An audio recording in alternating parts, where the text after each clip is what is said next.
اللهم رحمتك أرجو فلا تكلني إلى نفسي طرفة عيني وأصلح لي شأني كله اللهم لا إله إلا أنت وحدك لا شريك لك الله Abatasa Jahakodasa عيني وأصلح لي شأني كله اللهم لا إله إلا أنت لا إله إلا أنت وحدك لا شريك لك ونستعينه ونستغفره ونعوذ بالله من شرور أنفسنا ومن سيئات أعمالنا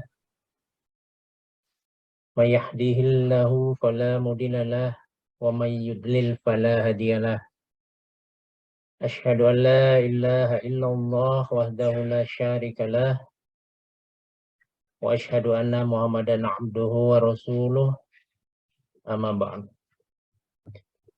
Alhamdulillah, segala puji bagi Allah Subhanahu wa Ta'ala atas semua nikmat yang telah diberikan pada kita semua. Nikmat iman, nikmat Islam, nikmat sehat, dan kesempatan sehingga kita bisa hadir dalam majelis online Berkah Mulia Indonesia pada malam hari ini.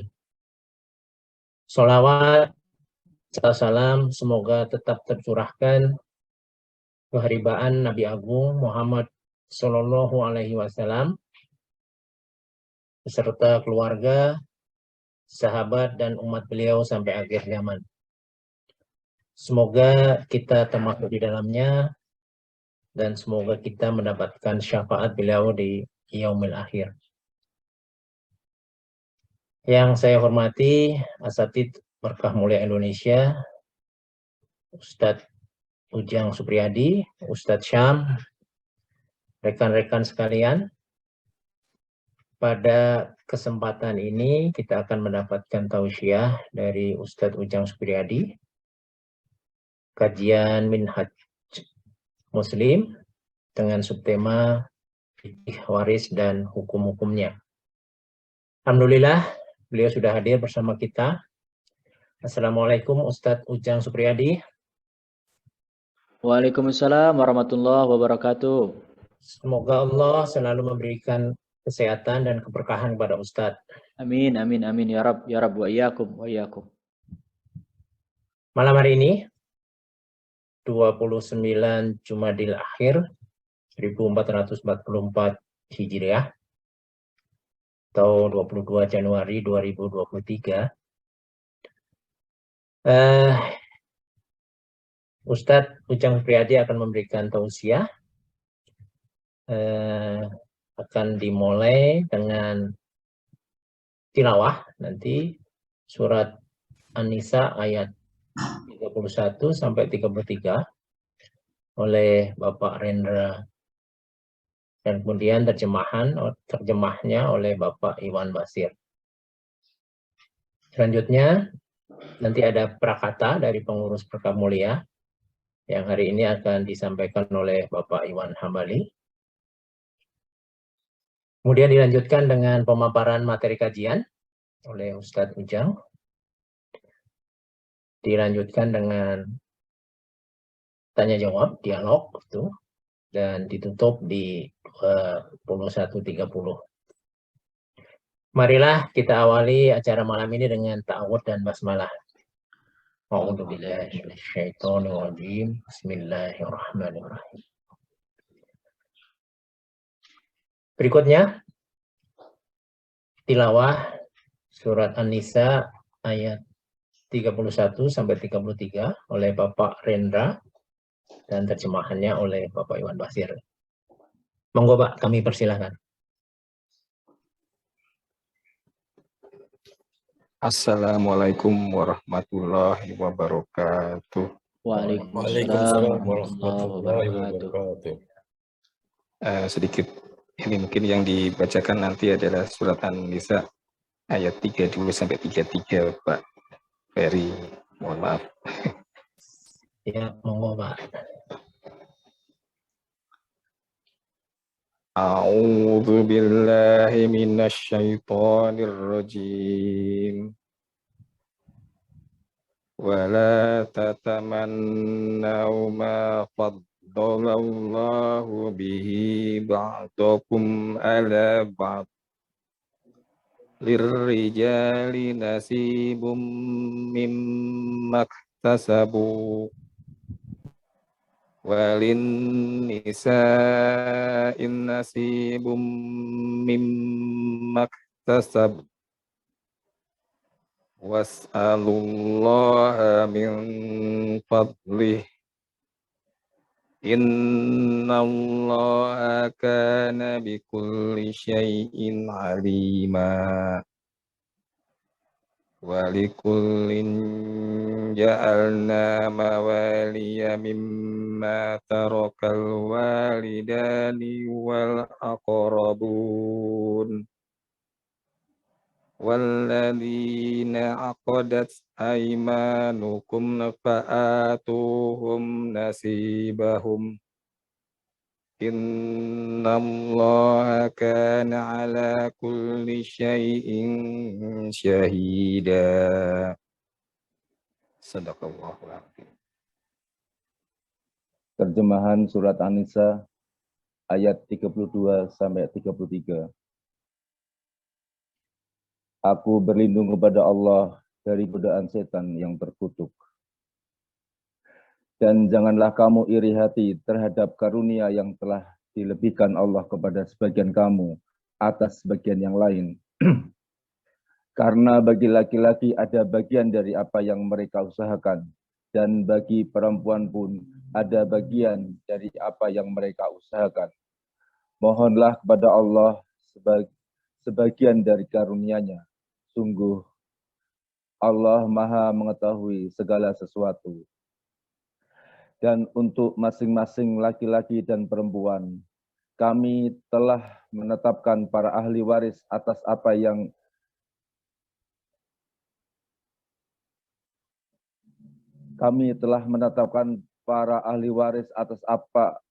yang ditinggalkan oleh kedua orang tuanya dan karib kerabatnya, dan orang-orang yang kamu telah bersumpah setia dengan mereka, maka berikanlah kepada mereka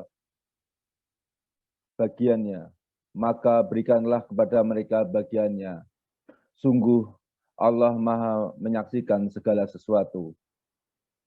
Wassalamualaikum warahmatullahi wabarakatuh. Waalaikumsalam. Allahumma arhamni bil Quran. Terima kasih Pak Rendra dan Pak Iwan Basir. Semoga kita semua mendapat rahmat atas lipatannya surat An-Nisa ayat 32 dan 33. Amin ya Allah. Berikutnya lagi adalah prakata dari pengurus Berkah Mulia Indonesia. Nama ini akan disampaikan oleh Bapak Iwan Hambali. Kami persilakan. Terima kasih. Assalamualaikum warahmatullahi wabarakatuh. Waalaikumsalam warahmatullahi wabarakatuh. A'udzu billahi minasyaitonir rajim. Bismillahirrahmanirrahim.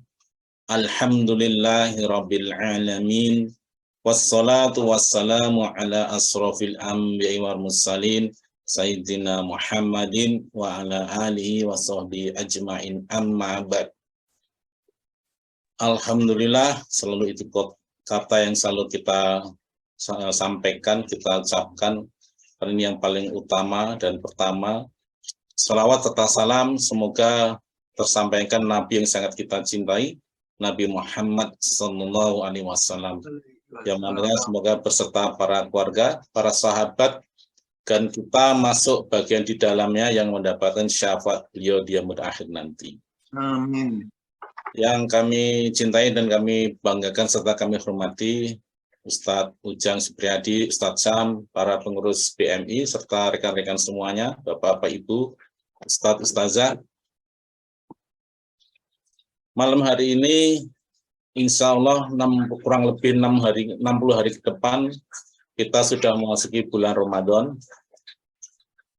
Dan tidak terasa, 60 hari itu sangat tidak terasa. Dan sebagai pengurus kita menyampaikan, mari kita bersiap-siap untuk memasuki bulan Ramadan.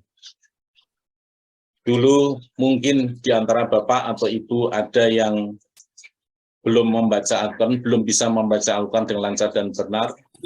Barangkali dulu saat melihat saudara kita di bulan Ramadan membaca Al-Quran dan kusuk 1 bulan penuh bisa menghatamkan 30 juz. Barangkali waktu itu Bapak-Bapak dan Ibu, ya Allah, kapan aku bisa membaca Al-Quran? Insya Allah setelah bergabung di BMI ini, karena kami melihat begitu gigihnya perjuangan Bapak dan Ibu untuk bisa belajar Al-Quran dengan baik dan benar, semoga Allah berikan kesempatan kita masih bulan Ramadan di tahun ini, dan kita bisa menghatamkan bacaan Al-Quran itu sebulan penuh. Memang BMI bukan satu-satunya tempat untuk mempelajari Al-Quran, tapi setidaknya dengan kapasitas online ini memudahkan Bapak dan Ibu sekalian untuk mempelajari Al-Quran. Saat di dunia mungkin kita melihat mempelajari Al-Quran, belajar Al-Quran ini suatu hal yang sepele, suatu yang sangat sederhana.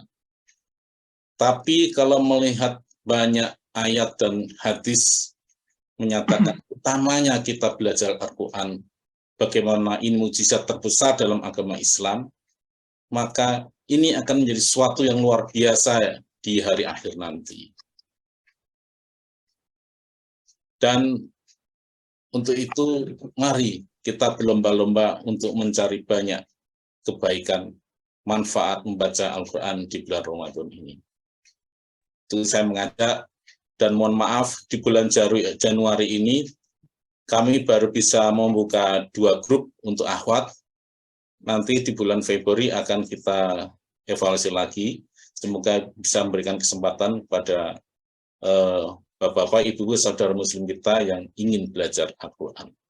Terima kasih. Kami akhiri. Assalamualaikum warahmatullahi wabarakatuh. Waalaikumsalam warahmatullahi wabarakatuh. Terima kasih Bapak Iwan Hambali telah disampaikan prakata. Semoga berkah mulia Indonesia semakin berkembang dan bermanfaat bagi dakwah dan syiar Islam. Amin. Berikutnya lagi adalah penyampaian materi kajian oleh Ustadz Ujang Supriyadi, LCMA. Kami persilakan Bapak Ustadz. Mungkin nanti sampai jam 21:10. Enggak, Pak Ustadz.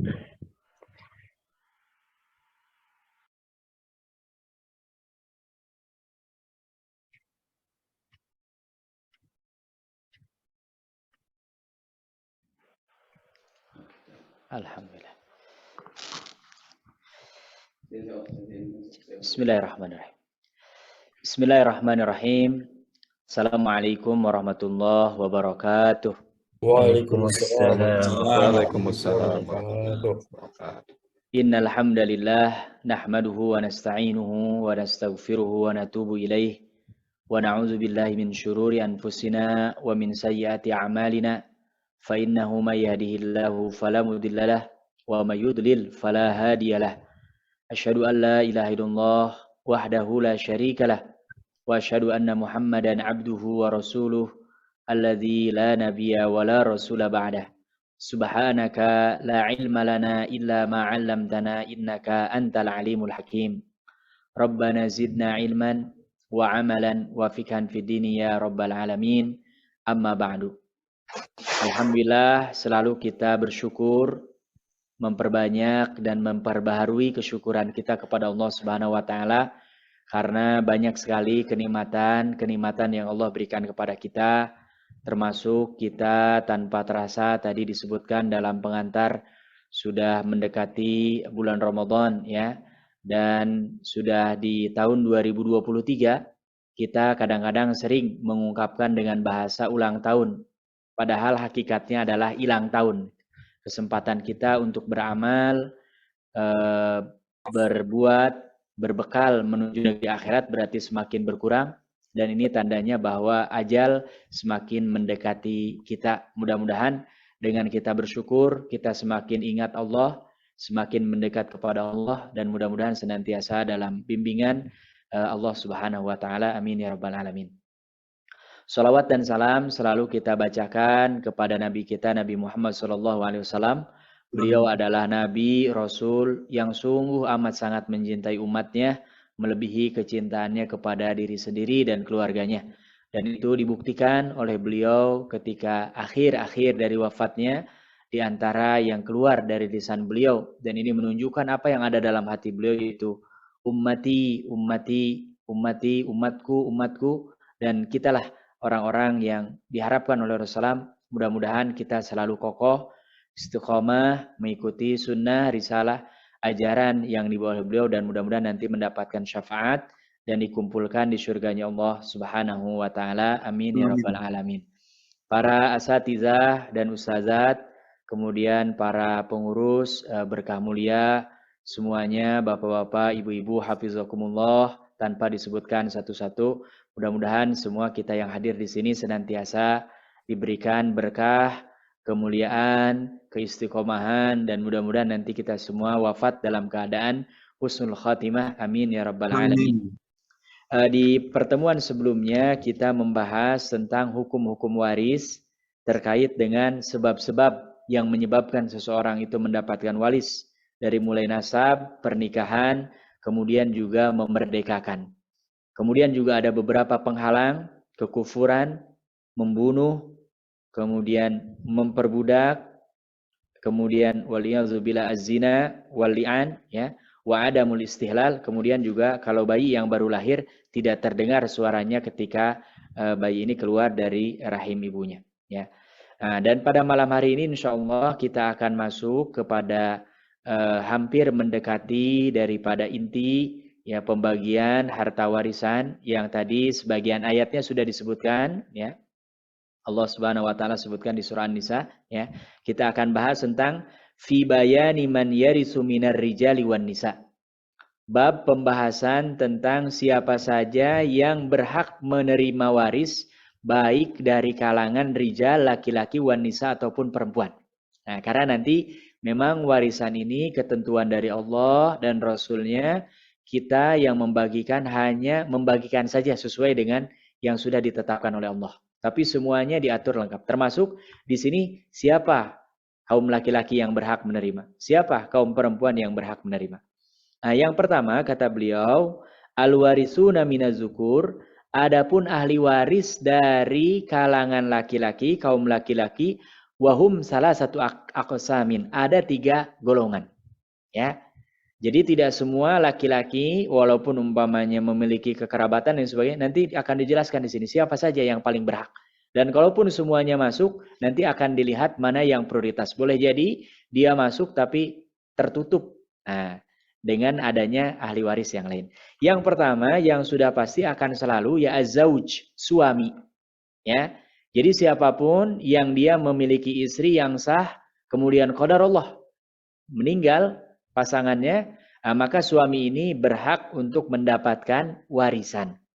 Ya. Nah, bahkan di sini beliau menyebutkan ini, saya kira banyak sekali yang tidak paham, ya, khususnya memang terkait dengan perceraian ini memang bahaya sekali, ya, bahaya sekali, termasuk masalah masa iddah. Ini termasuk ada penjelasan di sini. Fa inna zauja yarisu zaujatahu idza mata, karena sesungguhnya seorang suami mewarisi harta yang ditinggalkan oleh istrinya ketika istrinya itu meninggal. Walau kanat, walaupun istrinya ini mutallaqatan, sudah ditolak, sudah diceraikan. Kapan itu? Idza lam tanqadi iddatuha, selama masa iddahnya belum selesai. Nah, nanti masa iddahnya ini banyak, ya. Ada yang 4 bulan 10 hari, ada yang 3 bulan, ya, 3 kali haid atau 3 kali suci. Nah, ini harus diperhatikan. Jadi kalau umpamanya waliyazubillah, ada seorang suami mencerai istrinya Tapi dalam masa talak ini, ya, talaknya berarti termasuk kategori tolak raj'i, tolak yang masih boleh kembali. Ya, nah, beda dengan kalau nanti tolak yang memang tidak boleh kembali setelah talak 3, ya, itu tidak boleh lagi. Dia harus si istrinya ini menikah dulu dengan laki-laki lain dinikahi, ya. Tapi ini kategorinya tolak lagi, tolak pertama, kedua, sebelum ketiga, ya, ini masih mungkin. Jadi selama masa iddah, ketika istrinya meninggal, karena selama ditolak ini dan masa iddah, suami masih harus memberikan kewajibannya, ya, mut'ah, ya, itu harta. Kalau kepada anak-anaknya sampai kapanpun, walaupun sudah pisah dengan istrinya, itu tidak akan putus. Ya, tapi kepada istrinya memberikan biaya, ya, dan ini termasuk hukum berlaku di sini ketika umpamanya masa iddah ini ternyata qadarullah istrinya meninggal, maka suaminya masih tetap berhak mendapatkan waris. Berapa? Nah, nanti di pembahasan setelahnya persenannya berapa, ya. Fa inin qadat iddatuha, api kalau umpamanya setelah dicerai dan masa iddahnya sudah selesai, umpamanya tadi 3 kali haid, ya, atau 3 kali suci, atau 4 bulan 10 hari, ya, atau lain sebagainya, berbeda-beda tergantung kondisinya, maka kalau masa iddahnya sudah selesai tidak ada hak untuk menerima waris, ya. Jadi umpamanya waliyauzubillah ada seorang suami yang mencerai istrinya, masa iddahnya 3 bulan. Kalau masih dalam rentang waktu 3 bulan, istrinya meninggal, dia masih ahli waris. Tapi kalau lewat 3 bulan, maka sudah tidak lagi ahli waris. Karena di situ sudah cerai dan tidak boleh kembali lagi. Kalau kembali lagi, dia harus mengulangi lagi akad nikahnya. Beda kalau masih dalam masa iddah, itu tidak perlu mengulangi akad nikahnya, cukup dengan rujuk, ya. Bahasa kitanya rujuk, ya, kembali, gitu, ya. Ini yang pertama, yang mewarisi dari kaum laki-laki adalah az-zauj, ya, seorang suami. Kemudian yang kedua, al-mu'tik. Seorang laki-laki yang memerdekakan seorang budak. Jadi kalau budaknya meninggal, maka tuannya ini, ya, yang memerdekakannya, dia punya hak untuk menerima waris. Au usbatuhu dzukur inda faqdihi, atau dari saudaranya laki-laki ketika memang yang memerdekakan ini sudah tidak ada. Itu. Nah, ini walaupun secara hukum untuk yang kedua ini, ya, sekarang sudah hampir tidak bisa kita temukan, gitu ya. Jadi yang kedua ini memang hukumnya suatu saat mungkin nanti akan ada lagi karena hukum ini kekal sampai nanti hari kiamat. Tapi sementara sekarang secara real di lapangannya memang perbudakan, ya, memerdekakan budak memang tidak kita dapati, ya, sekarang. Kemudian yang ketiga al-aqarib. Nah, ini yang banyak, kerabat-kerabat, ya, saudara dekat, ya. Ini mereka termasuk ahli waris. Siapa mereka? Wahum usul, ada mereka yang disebut dengan usul. Usul itu asal muasalnya. Ya, maksudnya siapa? Bapak, ibu. Nah, ke atas. Tapi ini karena kita pembahasannya tentang laki-laki yang menerima waris, yaitu al-ab wal jad. Bapak, kakek. Ya, kita punya bapak, nah, bapak kita itu ahli waris. Kalau masih punya umpamanya bapaknya kita masih ada kakek kita, itu juga termasuk ahli waris. Wa in ala, dan terus kalau umpamanya ada yang umur panjang gitu, ya, sampai umpamanya bapaknya bapak-bapak masih ada tuh, kakek berarti apa? Seterusnya. Ada beberapa istilah di daerah menyebutkan. Pokoknya selama dia adalah bapak dari kita ke atas, itu termasuk ahli waris, ya. Wal furu, dan yang kedua cabang. Nah, kalau cabang ke bawah, al ibnu, anak laki-laki. Wa ibnul ibni, termasuk cucu laki-laki, ya. Mahma nazala, dan terus kalau umpamanya kita umurnya panjang, ya, sampai punya cicit dan keturunan seterusnya. Jadi yang jarur laki-laki ini. Wal hawashi, dan juga ke samping. Nah, kalau ke samping, humul ikhwah, saudara laki-laki, ya. Jadi ini juga ada sebagian yang kadang-kadang lupa tuh. Seolah-olah yang berhak menerima waris itu hanya keluarga intinya, suami, istri, anak, gitu, ya. Nah, ini nanti kondisinya harus termasuk yang berhak menerima waris ini adalah al-ikhwah, saudara laki-laki. Wa abana'uhum, dan termasuk anak-anak mereka yang laki-laki. Jadi kalau kita punya saudara, mereka punya anak laki-laki, ya berarti keponakan kita. Nah, itu boleh jadi nanti dia dapat hak waris. Wa in nazalu, dan terus sampai ke bawah. Kalau punya anak lagi, dan seterusnya. Wal ikhwatu lium, dan termasuk saudara perempuan dari jalur ibu, ya.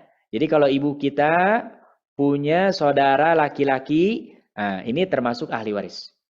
Wal hawashil ba'idah, dan termasuk, ya, kerabat terdekat ke samping yang kategorinya jauh. Kalau yang tadi dekat, yaitu siapa? Al-am, paman, ya, paman dari pihak bapak. Wa ibnul am termasuk anak laki-laki dari paman dari jalur bapak, ya. Wa innazalu sampai ke bawahnya asyiqaan kanu auli abin. Baik itu anaknya itu anak apa namanya biologis, ya, ataupun anak dari jalur bapak. Jadi ini memang nanti penjelasan detailnya akan dibahas di bab setelahnya, ya. Tidak begitu terkumpul semua, maka semuanya mendapatkan warisan. Makanya nanti ada yang istilah sebut mahjub, tertutup, ya. Dia ahli waris, tapi karena ada ahli waris yang lebih dekat, jadi nggak dapat, gitu ya. Nah ini yang ketiga, ya, yaitu dari al-aqarib, kerabat-kerabat orang yang meninggal. Haulai zukurul warisun, inilah yang tadi disebutkan ahli waris dari kaum laki-laki. Wala yutasawwaru wujuduhum warisina fi tarikatin wahidatin abada. Dan kata pengarang kitab ini memang tidak tergambar, ya tidak mungkin ini semua yang tadi disebutkan faktanya ketika ada yang meninggal ada semua gitu ini. Ini kata beliau kayaknya tidak realistis, ya, tidak mungkin. Wadzalika karena hal tersebut li'anna ba'dahum yahjubu ba'dha. Karena yang satu dengan yang lainnya kadang-kadang menutupi. Ya, nah, contohnya seperti apa di sini? Fal abu yahjubul jadda. Kalau ada seorang anak yang meninggal, bapaknya masih hidup, kakeknya masih hidup, maka kakeknya nggak menerima waris. Kenapa? Karena yang lebih berhak bapaknya. Kakeknya tertutup tuh. Jadi yang menerima waris dalam kondisi ini, misalkan seorang anak meninggal, ada bapaknya, ada kakeknya, termasuk wal ikhwatulil punya saudara laki-laki dari jalur ibu. Maka yang berhak menerima waris hanya bapaknya. Adapun kakek dengan saudara laki-laki dari pihak ibu mahjub, tertutup karena ada yang lebih dekat, yaitu siapa? Bapak, gitu, ya. Wal akh yahjubul am, ya, termasuk kalau umpamanya dia punya saudara laki-laki, ya, maka pamannya itu gak berhak menerima waris. Kenapa? Karena yang lebih dekat adalah siapa? Yang ikhwah, yang yang saudara laki-laki, ya. Kemudian juga wal ibnu yahjubul kalau seseorang meninggal punya anak, maka saudaranya tertutup karena yang lebih berhak antara saudara dengan anak, maka anak, gitu. Karena apa? Makanya tadi kita harus paham istilah usul itu ke atas, ya, bapak, kakek, kemudian furu, anak ke bawah, ini pasti prioritas. Nah, baru kalau ini ke atas ke bawah mereka tidak ada, umpamanya sudah tidak ada, nah, baru ke samping. Semakin tidak ada yang usul dengan yang furu, kemungkinan besar yang hawashi ke samping ini, mereka akan berpeluang mendapatkan warisan. Jadi nanti ada urutan-urutan, mana dia ahli waris yang memang berhak, kemudian juga dapat jatah. Ada yang dia ahli waris, tapi belum tentu dapat jatah, karena tadi ini faktor kedekatan. Gitu ya. Ini yang pertama, al-warisuna minazukur, ahli waris dari kalangan laki-laki. Ya. Nah, kemudian yang kedua, yang al-warisatu minan nisa, ahli waris dari kaum perempuan, ya, an-nisa salah satu aksam, dan ini juga sama, ada 3 kelompok, 3 bagian. Yang pertama az-zaujah, istri. Nah, sama, ya. Ini suami tadi pasti kalau istrinya sah, bahkan masa iddahnya sekalipun waliyazubillah sudah dicerai, ya, itu masih ahli waris. Termasuk suami kalau meninggal, istrinya yang sah, maka dia termasuk ahli waris, ya. Kemudian yang kedua al-mu'tiqah. Sama dengan yang di atas, kalau yang di atas tadi laki-laki, seorang perempuan yang memerdekakan hamba sahaya. Berarti dia nanti mantan budaknya itu kalau meninggal, nah ini yang memerdekakannya, kalau perempuan muslimah atau ibu-ibu, ya, nah ini dia juga ahli waris. Kemudian yang ketiga, sama dengan yang tadi di atas, zawatil qarabah, kerabat. Ya, kaum kerabat, wahunna salah satu aksamin, dan mereka juga terbagi ke dalam 3 kelompok. Ada usul, nah kalau yang tadi laki-laki, ab, bapak, jad, kakek. Kalau ini ibu. Kemudian jaddah, nenek. Terus kalau umpamanya ibu kita masih punya ibu, kemudian ibunya kita masih punya ibu sampai ke atas. Itu mereka termasuk ahli waris, ya, dari golongan perempuan. Au ummu li abin, atau ibu dari bapak kita. Ya. Jadi bapak kita punya ibu, nah ini termasuk ahli waris dari perempuan. Wa furu', dan adapun yang cabang ke bawah, wahunnal bintu, yaitu mereka anak perempuan. Ya, jadi kalau yang tadi di pembahasan pertama anak laki-laki, Kalau ini anak perempuan. Wa bintul ibni termasuk anak perempuan dari anak laki-laki kita. Nah, nanti ini ada harus detail memang ya. Ketika kita punya anak laki-laki perempuan, kita punya cucu, harus dilihat dulu. Ini dari jalur anak laki-laki atau dari anak kita yang perempuan. Nah, wa inna zalat dan terus sampai ke bawahnya wa hasyatu qaribatin dan termasuk ke samping adalah al-ukhtu mutlaqan, yaitu kalau seseorang memiliki saudari perempuan. Ya, umpamanya ada seseorang meninggal, dia punya adik, kakak perempuan. Nah, ini dia termasuk ahli waris. Hanya nanti apakah dia dapat atau tidak, nah ini nanti dilihat kondisinya ketika meninggal seperti apa. Makanya semua pertanyaan tentang warisan harus menyebutkan yang pertama siapa yang meninggal. Yang kedua siapa yang ditinggalkan. Yang ketiga baru apa yang ditinggalkan. Ya, jadi nanti Bapak, Ibu-ibu kalau ada pertanyaan ya harus betul-betul detail. Ya, makanya saya termasuk yang agak berat untuk menjawab ya ketika tidak langsung karena khawatir ada yang kelewat gitu ya. Jadi ketika kita nanti ada yang bertanya umpamanya apalagi untuk diaplikasikan pembagian waris harus betul-betul pastikan nggak ada yang kelewat ya. Nah, makanya dengan kita memahami ini tadi secara global ahli waris itu siapa saja? Oh, yang laki-laki ini, yang perempuan ini, yang utama usul bapak, kakek, kalau perempuan ibu, nenek ya, terus sampai ke atas. Kalau yang ke bawah anak laki-laki, anak daripada anak laki-laki ya, terus sampai ke bawah anak perempuan, anak daripada anak perempuan, terus sampai ke bawah gitu ya. Nah, kalau ke samping baru nanti ada saudara laki-laki, saudara perempuan ya, yang jauh nanti bisa paman, bisa bibi dan seterusnya ya. Nah, ini termasuk global secara umum ya. Dijelaskan siapa saja ahli waris baik dari kalangan laki-laki ataupun perempuan.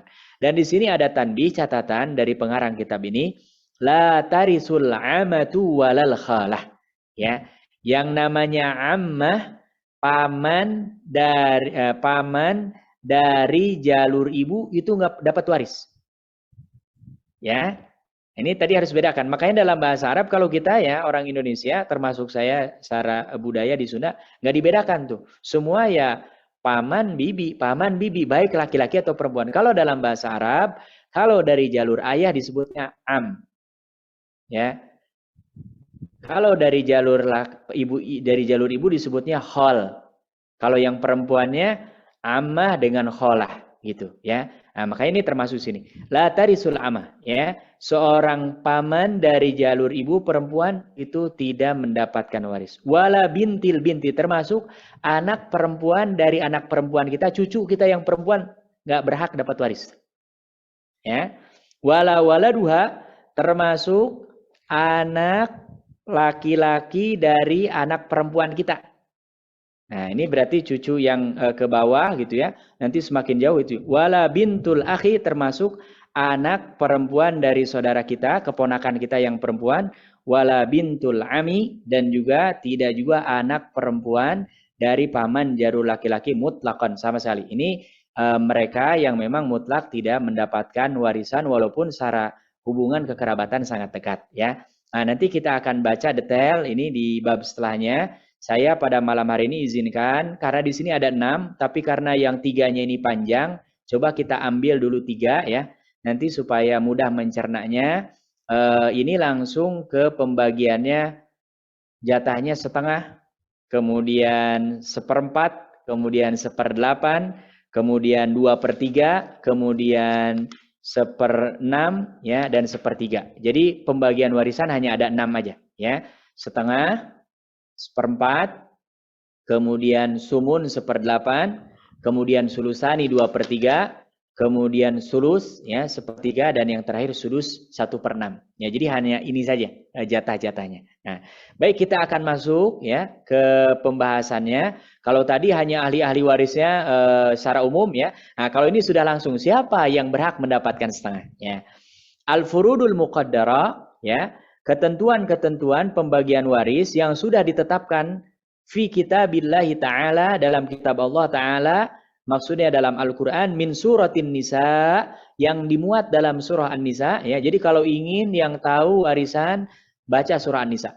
Itu kalau kita baca terbanyak hampir sama dengan kita belajar ilmu waris ini, faraid. Ya, hanya kalau ini karena sudah disusun oleh para ulama, sebisa mungkin memang mudah dipahami dan berurutan gitu ya. Kalau dalam Al-Quran kadang-kadang ada jeda dulu pembahasan yang lain baru ini ya. Bayanuha katali, penjelasannya seperti berikut ini. Yang pertama, an-nisfu, siapa saja mereka ahli waris yang berhak mendapatkan setengah dari harta orang yang meninggal gitu.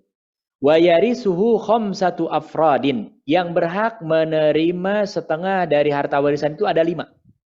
Ya, 5 kelompok, 5 orang. Siapa saja? Yang pertama az-zauj, yaitu suami. Dengan catatan illam yakun lil halikati waladun wala waladu waladin zakaran kana unsa. Dengan catatan istrinya yang meninggal ini tidak punya anak, baik anak laki-laki ataupun perempuan, atau anak ya. Baik, kita lanjutkan lagi ya. Kita ulang. Yang pertama, ada kelompok yang ahli waris, dia mendapatkan hak setengah dari harta warisan. Siapa itu? Ada 5 golongan. Yang pertama, az-zawj, seorang suami, illam yakun lil halikati waladun, ketika istrinya yang meninggal itu tidak punya anak. Wala waladu waladin, atau tidak punya cucu, sawaun kana zakaron au unsa, cucunya itu baik laki-laki atau perempuan. Ya, jadi kalau ada suami punya istri, istrinya kaya raya tuh, punya 5 triliun, ya, kemudian nggak punya anak, nggak punya cucu, udah, itu suaminya ketika istrinya meninggal, maka dia dapat 2,5 triliun. Gitu, masya Allah, ini banyak sekali ini ya. Nah, syaratnya tadi ini suami ketika istrinya yang meninggal tidak punya anak dan tidak punya cucu. Ini dapat setengah ya dari kekayaan. Kemudian yang kedua al-bintu. Ya, yang dapat setengah itu adalah anak perempuan. Nah, makanya ini tidak betul ya. Kalau ada sementara orang yang mengatakan kok perempuan dapat warisnya sedikit. Nah, ini dia punya potensi dapat apa? Setengah. Kapan?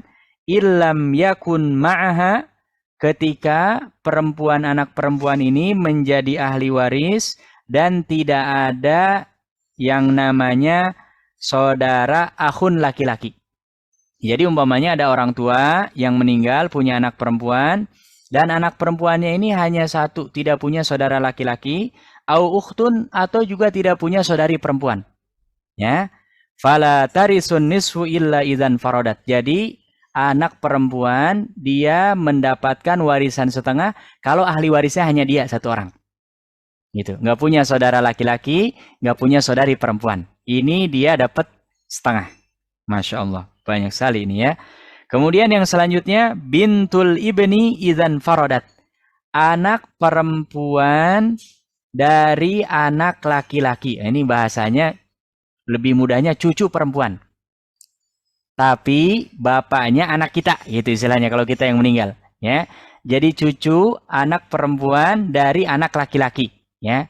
Ini makanya harus dibedakan karena nanti ada perbedaan antara anak laki-laki dengan perempuan ya dalam warisan, dan ini nanti terkait dengan hak dan kewajiban. Jadi ini anak perempuan dari anak laki-laki orang yang meninggal idan faradat, jika ahli warisnya hanya sendiri.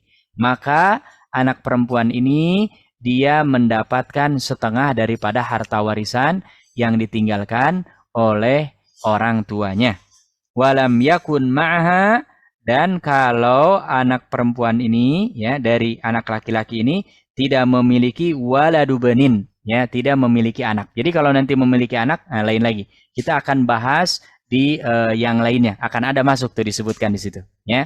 Jadi sudah 3 tuh yang berpeluang mendapatkan setengah harta warisan. Yang pertama suami, kalau memang tidak punya keturunan dari istrinya ini. Yang kedua adalah anak perempuan, kalau dia mewarisinya hanya sendiri. Yang ketiga anak perempuan dari anak laki-laki, ya, cucu perempuan berarti sama kalau ahli warisnya hanya dia sendiri. Yang keempat, al-ukhtus syaqiqah, saudari perempuan, bukan saudari karena susuan, tapi saudari kandung. Ini namanya syaqiqah. Karena nanti akan ada yang namanya saudari tapi gara-gara satu susuan. gara-gara umpamanya anak tiri dan lain sebagainya. Nah, kalau ini diperjelas, bahasanya al-ukhtus syaqiqah, ya saudari kandung. Jadi kita adik kakak, ya ada laki-laki, ada perempuan. Nah, ini yang saudari kandung perempuan ini memiliki peluang untuk mendapatkan harta warisan kapan? Idzan faradat, kalau ahli warisnya juga hanya satu-satunya. Ya, umpamanya ada adik kakak hanya berdua, ya keluarganya sudah nggak ada, ya. Kemudian yang laki-laki kakaknya meninggal, ahli warisnya hanya adiknya saja perempuan satu. Nah, ini dia mendapatkan setengah daripada harta warisan yang ditinggalkan oleh saudaranya. Ya, itu dengan catatan apa? Bi alam yakun ma'aha akhun, dalam kondisi dia tidak memiliki saudara laki-laki, walam yakun ma'aha abun, dan juga sudah tidak ada bapaknya, wala ibnun, juga tidak memiliki anak, wala banu ibnin, dan juga tidak memiliki anak-anak, maksudnya cucu, gitu ya. Ini bahasanya seperti itu. Kemudian yang terakhir, yang kelima, ahli waris yang berhak mendapatkan setengah harta daripada warisan yang ditinggalkan adalah al-ukhtu li'abin, saudari perempuan dari jalur bapak. Nah, istilah kitanya bibi, ya. Istilah kitanya apa? Bibi. Ya, saudari perempuan dari jalur bapak, ya, saudari perempuan dari jalur bapak, bukan bibi ya, saudari perempuan dari jalur bapak, idzan faradat, sama kalau dia posisinya hanya sendiri, ya. Jadi ini yang kalau dapat setengah itu hanya suami saja, ya, itu pun kalau tidak punya anak. Jadi ini untuk mendapatkan setengah memang jarang, sulit, apalagi secara umum di kita di Indonesia keluarga jarang yang jumlahnya sedikit, termasuk di Indonesia termasuk masih banyak, gitu ya. Mungkin di negara-negara yang muslimnya minoritas akan banyak yang mendapatkan sampai setengah daripada yang ditinggalkan, gitu. Ini yang pertama, an-nisfu, yang mendapatkan warisan setengah. Kemudian yang selanjutnya ar-rubu, seperempat. Nah, siapa ahli waris yang berhak mendapatkan seperempat daripada harta warisan? Wa yarisuhu nafarani faqat. Yang berhak mendapatkan seperempat hanya dua golongan, yaitu siapa? Az-zawj in kana liz-zawjatil halikati waladun. Seorang suami kalau yang meninggal itu istrinya dan istrinya masih punya anak. Jadi kalau punya anak, ya, yang tadinya suami itu dapat setengah, kalau punya anak dia berubah jadi seperempat. Nah, makanya ini bisa jadi nanti berubah-berubah tuh. Makanya nanti Bapak Ibu kalau menjelaskan pembagian waris harus detail, ya, karena boleh jadi berpindah. Tadi suami kalau istrinya meninggal nggak punya anak dapat setengah, tapi kalau istrinya meninggal ternyata punya keturunan, punya anak, maka berubah dari nisfun menjadi rubu, yaitu seperempat, ya. Yang kedua, az-zaujah, yaitu seorang istri, illam yakun li zaujihal haliki waladun, kalau suaminya yang meninggal tidak memiliki keturunan, ya. Jadi kalau istri dapat seperempat sama dengan tadi suami dapat setengah kalau istrinya meninggal. Jadi kalau istri suaminya meninggal, ya, dan dari suaminya ini nggak punya keturunan, nggak punya anak, maka jatah warisannya adalah seperempat daripada yang ditinggalkan, ya. Ini yang ar-rubu, ya, ar-rubu. Kemudian yang terakhir untuk malam hari ini, supaya nanti ada jeda, ya, untuk kita coba mengulang-ulang dan supaya lebih berhati-hati dalam pembagian waris ini, ya. Dan memang ini termasuk problemnya di kita, hampir secara umum banyak yang menunda-nunda pembagian waris. Di satu sisi memang memahaminya sulit, ya. Yang kedua juga mempraktekannya di masyarakat kita juga tidak terlalu dikerjakan secara baik, gitu ya. Sehingga ada yang baru mulai sadar memahami ilmu waris, tapi ternyata yang dulunya dia ahli waris udah meninggal juga. Nah, nanti kan itu repot bertumpuk-tumpuk, gitu ya. Nah, ini mudah-mudahan nanti bisa menjadi solusi, ya. Yang terakhir untuk malam hari ini, yang pertama adalah nisfu, setengah. Yang kedua ar-rubu, seperempat. Yang ketiga as-sumun, 1/8. Ya, dari kata samania, 1/8. Ya. Jadi nanti jangan dibuat-buat lagi istilah, ya. Pembagian waris hanya ada 6, ya. Ini kita bahas malam ini 3. Setengah, seperempat, 1/8, gitu ya. Siapa yang mereka mendapatkan 1/8? Wa yarisuhu nafarun wahidun faqat, yang mendapatkan 1/8 dari ahli waris hanya satu, yaitu siapa? Az-zaujah, istri. Kapan? Ya, dan termasuk ini, ya mohon maaf Bapak, di sini disebutkan oleh pengarangnya, wa in kunna zaujah, termasuk kalau istrinya lebih dari satu. Jadi yang 1/8 ini dibagi-bagi itu bukan istri pertama 1/8, istri kedua 1/8, enggak. Jadi semua istri, berarti kalau yang 4 ya 1/8 dibagi 4. Gitu. Kalau istrinya satu ya berarti dia saja sendiri 1/8, ya. Nah, ini dibagi kepada mereka. Dan itu kapan terjadinya? Wa dzalika in kana lizaujil haliki waladun, yaitu ketika suaminya yang meninggal ini memiliki anak atau keturunan, ya. Termasuk nanti kalau ini ya awwaladu waladin, termasuk anak cucunya ya. Sawaun kana dzakaron aw unsa, baik itu laki-laki ataupun perempuan cucunya, ya. Jadi ini 3 bagian ya, 3 kelompok. Pertama yang disebutkan langsung dalam Al-Quran pembagiannya, ada setengah, ada 5 orang, ada 1/4, dan di sini hanya ada 2 golongan, dan yang terakhir as-sumun ke-8, yaitu hanya ada 1 golongan, yaitu para istri ketika suaminya meninggal dan memiliki keturunan atau anak, ya. Nah, ini mudah-mudahan sebagai pengantar pembuka ya, dan insya Allah nanti kita akan sempurnakan di pertemuan selanjutnya, dan mudah-mudahan nanti sudah bisa langsung untuk praktek ya, contoh, beberapa contoh-contoh, umpamanya ada seorang fulan namanya meninggal dan ahli warisnya ini, supaya biasanya memang untuk warisan seperti ini dengan langsung praktek biasanya lebih paham ya. Tapi tadi kalau untuk pertanyaan misalkan disampaikan apalagi di majlis seperti ini, saya menganjurkan untuk tidak langsung diambil kesimpulannya ya, karena khawatir keliru, dan ketika memang nanti mau dibagikan, maka harus betul-betul semua ahli waris sudah disampaikan, nanti yang dapat dan tidak dapat ini semuanya adalah ketentuan dari Allah Subhanahu wa taala. Wallahu taala ala wa alam. Ini saja yang bisa saya sampaikan pada malam hari ini. Mungkin nanti kalau ada yang ingin menyampaikan atau ada pertanyaan, mudah-mudahan kalau bisa dijawab alhamdulillah.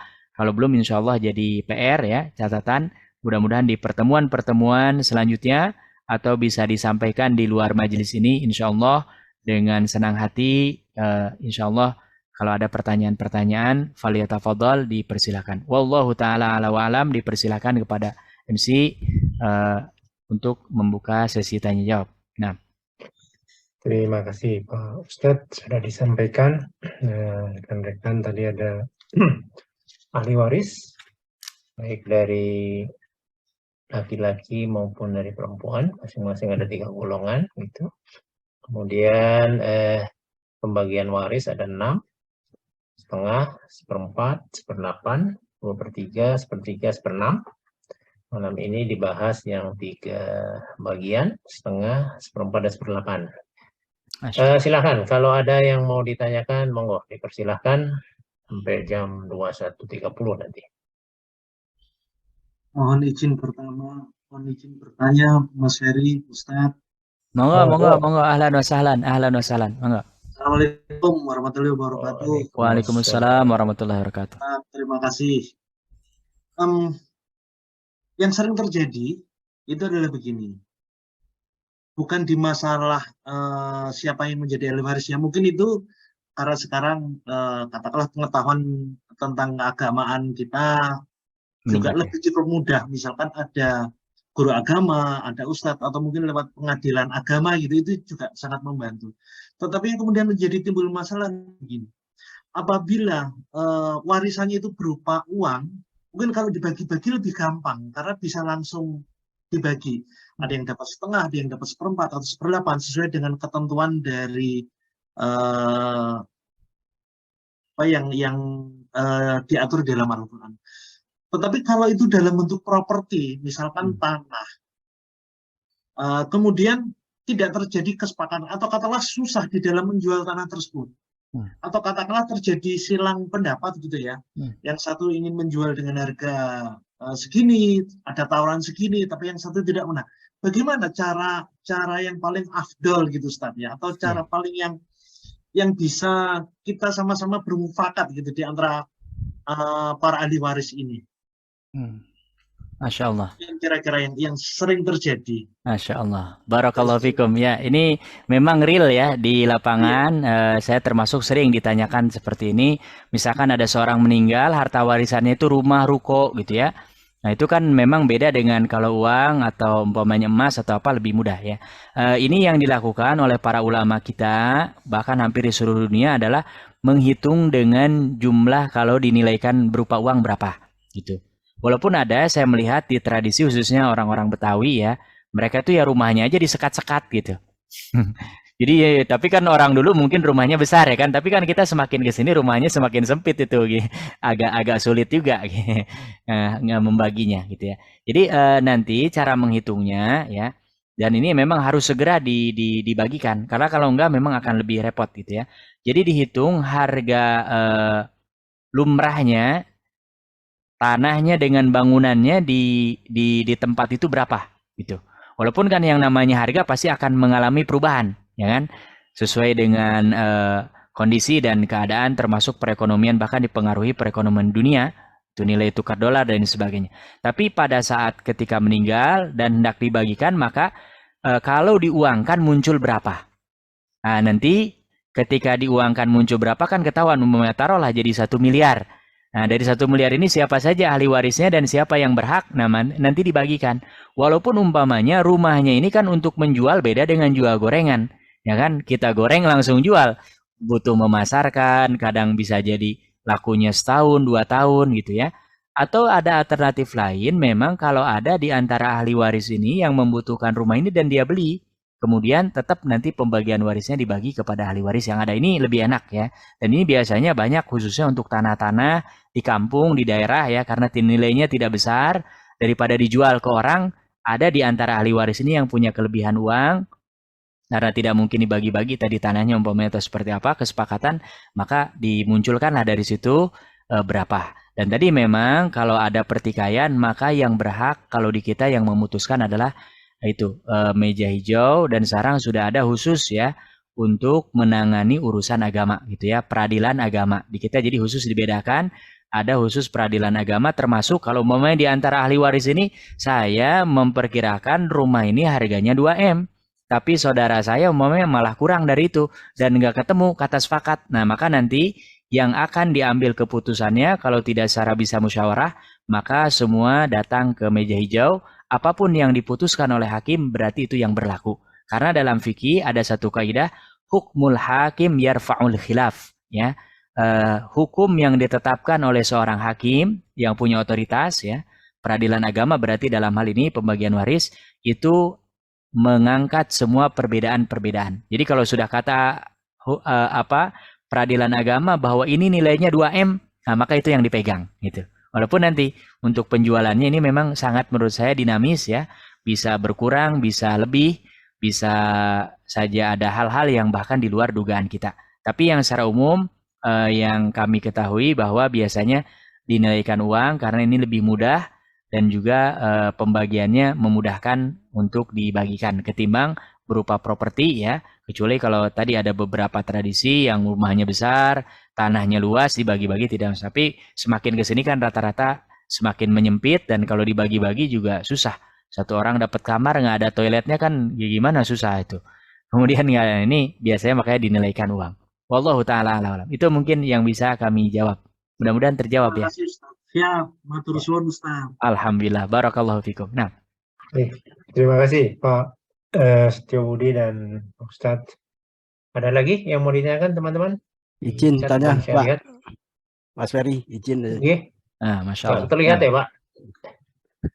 Sinten nggih? Monggo. Solihul. Oh, Mas Solihul, monggo. Solihul. Silakan Mas Solihul. Terima kasih Mas Ferry. Assalamualaikum Ustaz Bujang. Waalaikumsalam warahmatullahi. Ahlan wa sahlan. Ini Ustaz, tadi kan disebutkan ya, kalau bila suami meninggal istri dapat sekian, atau sebaliknya kalau suaminya meninggal istrinya dapat sekian ya. Nah, itu kan seakan-akan ada perjanjian pisah harta ya antara suami sama istri gitu ya. Nah, itu kriterianya gimana Ustaz ya? Itu masuk hartanya suami, ini masuk hartanya istri. Nah, kriterianya gimana itu Ustaz? Masya Allah. Nah ini problem yang paling rumit di Indonesia. Ya, hukum asalnya harta suami dengan istri itu harus dipisah. Tapi saya perhatikan khususnya di Jabodetabek ini jarang ada rumah yang itu kepemilikan murni suami atau istri gitu. Itu pasti hasil dari berdua. Gitu. Jadi hukum asalnya ya harta itu antara suami dengan istri itu harus jelas. Umpamanya kalau kita punya mobil nih di rumah, ya ini milik siapa gitu, suami apa istri gitu. Nah umumnya di kita ini kan nyampur tuh, suami kerja, istri kerja, bayar cicilan dari uang dua-duanya. Dan tadi ketika kadang-kadang ingin diselesaikan, diteliti mana nih yang harta murni milik istri, milik suami, karena ini memang di kita secara umum ini agak sulit gitu ya. Nah, tapi untuk memudahkan memang harus dari sekarang ya, kita semasa masih hidup, ada musyawarah, diskusi, dan saling meredokan dengan istri, ya, diperjelas mana yang harta ini murni, ya, milik suami dengan harta milik istri, ya. Walaupun prinsipnya sebetulnya di kita ada istilah yang namanya harta istri, ya harta istri. Tapi kalau harta suami ya juga milik istri gitu. Makanya Bapak sampai muncul istilah uang sial gitu. Makanya kalau nyari istri katanya yang pintar nyari uang. Udah disembunyiin di mana aja masih ketemu gitu. Nah itu memang ada kebolehan dalam hadisnya ya. Seorang istri mengambil uang atau harta suami selama itu untuk kebutuhan yang wajar gitu. Tapi kalau lebih dari itu tetap zolim gitu. Tapi ini memang poinnya di awal bahwa harta suami istri memang hukum asalnya harus jelas. Ada pemisahan, diketahui ini punya istri, ini punya suami. Nah kalau sekarang sudah bercampur seperti ini, maka harus dicarikan solusinya. Apalagi kalau kita umpamanya sudah merasa ini ada firasat, ya namanya kita kan semakin tua semakin mendekati dengan kematian, lebih baik diselesaikan sekarang. Tapi kalau umpamanya memang nanti ketika meninggal tidak ada masalah, ya alhamdulillah. Tapi umumnya yang namanya harta ini biasanya sensitif. Jangankan anak dengan orang tua, ya kan, suami dengan istri itu akan sangat-sangat sengit dan bahkan bisa jadi kalau ada permusuhannya lebih parah ketimbang dengan masalah dengan orang lain. Itu. Jadi tadi betul hukum asalnya harus ada pemisahan antara harta istri dengan suami. Kalau yang sudah nyampur seperti sekarang, nah ini sebisa mungkin coba dilerai, ya, ditelusuri, ya. Walaupun untuk sampai detail mungkin memastikan ini uang dari suami dulu, umpamanya beli rumah lah, taruh berapa persen gitu kan, itu ngelacaknya kan agak sulit gitu ya. Gitu. Tapi secara prinsip tadi memang di kita ada ketidaktepatan dalam persepsi terkait dengan harta antara suami dengan istri gitu. Wallahu ta'ala. Mudah-mudahan terjawab ini. Pak Haji gimana? Bingung. Karena rata-rata kan kita gitu ya kan, beli rumah, beli ini ya uang suami dengan uang istri gitu. Iya betul. Nah itu kan membedahnya susah. Kecuali kalau yang memang rajin mencatat. Makanya ini saya selalu mengingatkan ayat yang paling panjang dalam Quran itu tentang ini tadi catatan keuangan, hutang. Gitu. Termasuk kita walaupun suami istri kalau ngutang, nggak diikhlasan, nggak diridhokan, sampai nanti hari kiamat ini nggak akan selesai. Akan ditagih. Gitu. Karena ini hukumnya adalah muamalah bainal ibad wal ibad, hamba Allah dengan hamba Allah. Kalau urusan dengan Allah, selama kita sebelum meninggal taubat, insya Allah itu akan diampuni. Tapi kalau harta, sekalipun suami istri ya, nggak diridhokan, nggak diikhlaskan, itu akan terus berlanjut sampai hari kiamat. Gitu. Nah, makanya ini di dunia saja dengan adanya pembagian waris seperti ini udah agak runyem, apalagi nanti di akhirat. Gitu. Makanya pantas kalau Al-Quran mengatakan, yauma yafirrul mar'u min akhih wa ummihi wa abih wa sahibatihi wa bani. Hari di mana nanti di hari kiamat itu ketika terjadi hisab, semua orang lari, bahkan dari ibunya, bapaknya, dari anaknya, bahkan dari pasangannya, gitu ya. Ini makanya sebisa mungkin nih kita masih diberikan kesempatan, kalau memungkinkan dan saya kira bisa dicarikan solusinya ya. Sudah diperjelas mana harta milik istri kita, mana harta milik suami, mana termasuk milik anak kita gitu. Bahkan sebagian ada yang rumah termasuk yang membayar cicilannya sebagian dari harta anaknya. Ini lebih rumit lagi nih. Ya, termasuk akadnya nggak jelas. Apakah akadnya ini minjam, apakah hibah, apakah hadiah, kan kadang-kadang kita jalan-jalan aja gitu. Nah, ini nanti ketika ada seperti ini memang baru tuh agak rumit untuk memisahkannya. Syukur-syukur kalau umpamanya berlapang dada, saling mengikhlaskan, insya Allah nggak jadi masalah. Yang agak repot tadi, kalau sampai ini mengklaim ini, ujung-ujungnya memang nanti kalau diputuskan, kalau tidak ketemu secara musyawarah harus dibawa ke pengadilan agama, dan itu kalau mereka sudah memutuskan tadi, ketetapan mereka itu mengikat. Beda dengan ketetapan kita umpamanya, karena sesama orang yang bertikai. Wallahu ta'ala ala wa'lam. Terima kasih, Pak Soliul? Iya, terima kasih Ustaz Ujang. Masya Allah. Satu lagi Kalau boleh? belum cukup Pak nanti Fer. dilanjut. Monggo, Iya, monggo, silakan. monggo, Yang monggo, lain. monggo. Satu lagi Monggo. Pak Ferry bisa. Pak. Rendra. Siapa ini? Oh, Pak Rendra, monggo Pak Rendra. Monggo, monggo. Iya. Matur nuwun. Assalamualaikum Ustaz. Waalaikumsalam warahmatullahi wabarakatuh. Nah, Ustaz, kalau di hukum waris ini apakah ada perbedaan ulama ya Ustaz? Terutama di 4 mazhab itu. Kalau warisan tidak ada. Tidak ada ya. Kecuali nanti dalam detail-detail kayak tadi pertikaian, nah mungkin tuh ada sudut pandang. Tapi kalau umpamanya kayak tadi laki-laki kalau istrinya meninggal dapat ini nggak ada. Itu karena ini sudah langsung ditetapkan oleh Allah, langsung turun ayat gitu. Ini kalau meninggal seperti ini segini gitu. Terima kasih. Masya Allah. Nah, makanya nama lain daripada ilmu waris ini ilmu faraid. Ya, faraid itu kata jama dari kata fardu. Artinya sudah ini nggak bisa ditawar, nggak bisa dirubah-rubah gitu ya. Siapapun yang membagi, siapapun yang meninggal atau ditinggalkan, maka berlakulah hukum ini. Makanya nama lainnya adalah ilmu faraid. Ya, ilmu yang memang ketetapan Allah yang tidak bisa diganggu-gugat dan digeser-geser oleh siapapun. Adapun ulama hanya menjelaskan kalau ditugaskan membagi sesuai dengan yang sudah ditetapkan oleh Allah Subhanahu wa taala dan Rasulnya, dan saya termasuk yang paling berat kalau ada yang meminta untuk membagi ini karena khawatir ya kita tidak ada ilmu-ilmu yang luput gitu, dan ternyata itu dipraktekkan, apalagi kalau sampai orangnya kayak tadi bertikai dan tidak ridho. Ini kita bisa menjadi bagian orang yang akan nanti diminta pertanggungjawaban oleh Allah Subhanahu wa taala. Tapi insya Allah dengan ilmu yang kita pelajari, dibimbing terus oleh para ulama, merujuk kepada Al-Quran dan As-Sunnah, mudah-mudahan semua amalan kita sesuai dengan yang diinginkan oleh Allah Subhanahu wa taala. Mungkin itu. Mungkin masih ada tadi kayaknya ada satu orang di chat ya. Apa sudah ya? Di chat belum ada Pak Ustaz. Belum ada ya. Tape. Ada lagi yang mau bertanya? Izin bertanya Pak Sabdo. Pak Saya, Sabdo, Pak. monggo silakan Ya. Pak. Monggo. Ini Pak untuk masalah hukum waris.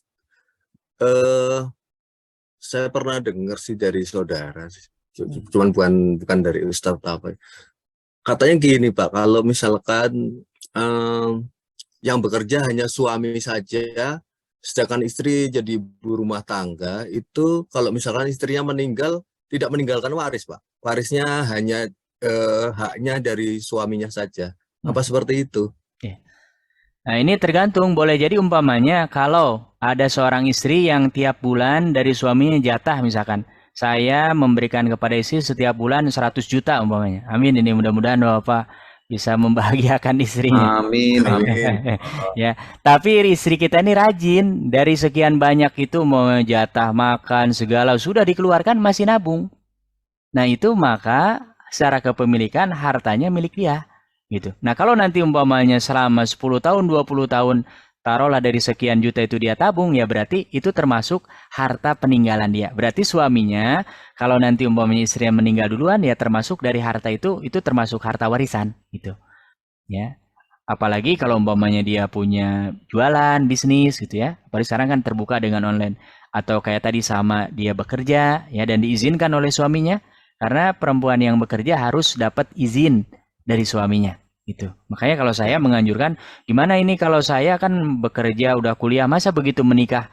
Saya bilang sampaikan sebelum menikah, bangun kesepakatan dengan calon suaminya bahwa dia punya keinginan, atau nanti dicarikan solusinya seperti apa gitu ya. Saya kira kalau umpamanya istri kalau terpenuhi semua disuruh di rumah seperti di Arab Saudi ya kan, insya Allah pada mau gitu. Kalau di kita, Masya Allah, yang masak, yang nyuci, yang nganter anak ke sekolah, ya kan? Itu kalau dihitung-hitung istri kita ini, subhanallah, ini mereka ya jadi Masya Allah. pramugari, ya jadi laundry juga, ya jadi ini pahalanya banyak. Kalau para istri di Arab Saudi itu, Masya Allah, mereka supir wajib disediakan, mobil disediakan, bahkan sebelum nikah harus udah punya rumah gitu. Kalau kita kan banyak istri-istri kita yang mau diajak kontrak jadi kontraktor, bahkan tinggal ini subhanallah, kenikmatan dari Allah Subhanahu wa taala. Mudah-mudahan ini dicatat amal soleh untuk semua insyaallah. Gitu ya. Nah, wallahu taala. Nah. Masih ada, monggo. Masih boleh ya, Pak Ferry ya? Nah, masih ada boleh, Mas. durasi waktu. Ya, monggo. Ya, satu aja. Terima kasih. Assalamualaikum warahmatullahi wabarakatuh. Waalaikumsalam warahmatullahi wabarakatuh. Ahlan wa sahlan. Monggo. Sediwan. Alasan pertama bertanya, satu pengen silaturahmi Ustaz. Masya Allah. Marhaban.